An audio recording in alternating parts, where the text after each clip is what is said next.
partir de Genèse 3,17, on voit apparaître les noms d'Adam et d'Ève comme des noms propres du premier homme et de la première femme, considérés comme ancêtres de toute l'humanité. Et en Romains 5, 12, 21, l'apôtre Paul fait d'Adam le premier pécheur, celui qui a ouvert la porte au péché et au fruit du péché, qu'est la mort. Par un seul homme, le péché est entré dans le monde, et par le péché, la mort. La mort a atteint tous les hommes parce que tous ont péché. Romains 5, 12. Cette phrase a servi de base à ce qui fut plus tard la doctrine du péché originel. On peut la résumer ainsi. Adam et Ève, hommes et femmes parfaits, succombèrent à la tentation de Satan, l'ennemi de Dieu.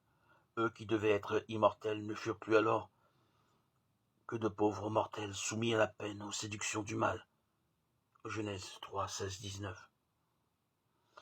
Adam et Ève entraînèrent tous leurs descendants, tous les hommes, dans cette situation misérable. Vie pénible, mort inévitable et séparation éternelle d'avec Dieu.